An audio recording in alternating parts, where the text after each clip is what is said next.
ನಮಸ್ಕಾರ ಸ್ನೇಹಿತರೆ, ಕವನ ಸಂಚಿಗೆ ಸ್ವಾಗತ. ನಾನು ಪ್ರಸಾದ್.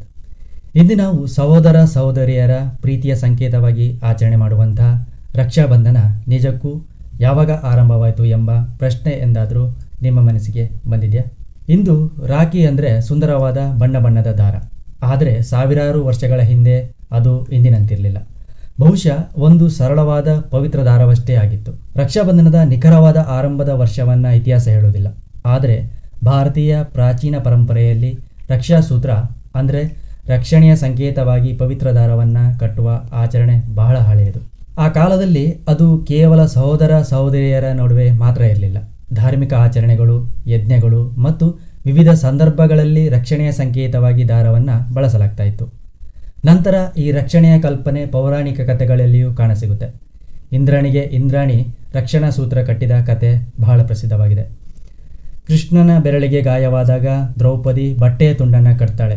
ಆ ಜನಪ್ರಿಯ ಕಥೆಯು ರಕ್ಷಾಬಂಧನದ ಭಾವನೆಯೊಂದಿಗೆ ಜೋಡಿಸಲ್ಪಡುತ್ತೆ. ಆದರೆ ಇವುಗಳನ್ನು ಇಂದಿನ ರಾಖಿಯ ನೇರ ಐತಿಹಾಸಿಕ ಆರಂಭವೆಂದು ಹೇಳಲು ಸಾಧ್ಯವಿಲ್ಲ. ಬದಲಾಗಿ ರಕ್ಷೆಯ ದಾರ ಮತ್ತು ಪರಸ್ಪರ ಕಾಳಜಿಯ ಕಲ್ಪನೆ ಎಷ್ಟು ಹಳೆಯದು ಎಂಬುದನ್ನು ತೋರಿಸುವ ಪರಂಪರೆಗಳಾಗಿ ನೋಡಬೇಕು. ಕಾಲಕ್ರಮೇಣ ಈ ರಕ್ಷಣಾ ಸೂತ್ರವು ಕುಟುಂಬದ ಪ್ರೀತಿಯೊಂದಿಗೆ ಬೆಸೆದುಕೊಳ್ಳುತ್ತೆ.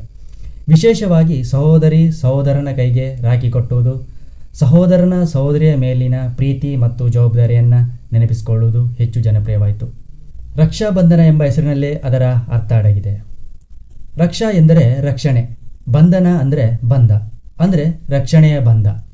ಇಂದಿನ ರಾಖಿ ಚಿನ್ನದಾಗಿರ್ಬೋದು, ಬೆಳ್ಳಿಯದ್ದು ಆಗಿರ್ಬೋದು, ಅಥವಾ ಮನೆಯಲ್ಲೇ ಮಾಡಿದ ಸರಳ ದಾರನೂ ಆಗಿರಬಹುದು. ಆದರೆ ಅದರ ನಿಜವಾದ ಮೌಲ್ಯ, ಅದರ ಬೆಲೆಯಲ್ಲಿ ಇಲ್ಲ. ಒಂದು ಸಣ್ಣ ದಾರ ಕೈಗೆ ಕಟ್ಟಲಾಗುತ್ತೆ, ಆದರೆ ಅದರ ಬಂಧ ಹೃದಯಕ್ಕೆ ಕಟ್ಟಿಕೊಳ್ಳುತ್ತೆ.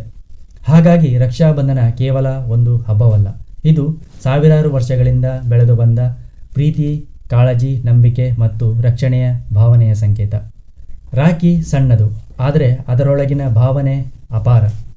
ಈ ರಕ್ಷಾಬಂಧನದ ಇತಿಹಾಸ ನಿಮಗೆ ಇಷ್ಟವಾಗಿದ್ದರೆ ವಿಡಿಯೋವನ್ನು ಲೈಕ್ ಮಾಡಿ, ಶೇರ್ ಮಾಡಿ ಮತ್ತು ಇಂತಹ ಕುತೂಹಲಕಾರಿ ವಿಷಯಗಳಿಗಾಗಿ ನಮ್ಮ ಚಾನೆಲನ್ನು ಸಬ್ಸ್ಕ್ರೈಬ್ ಆಗೋದನ್ನು ಖಂಡಿತ ಮರಿಬೇಡಿ. ಮುಂದಿನ ವಿಡಿಯೋದಲ್ಲಿ ಮತ್ತೆ ಸಿಗೋಣ. ಅಲ್ಲಿ ತನಕ ಬಾಯ್.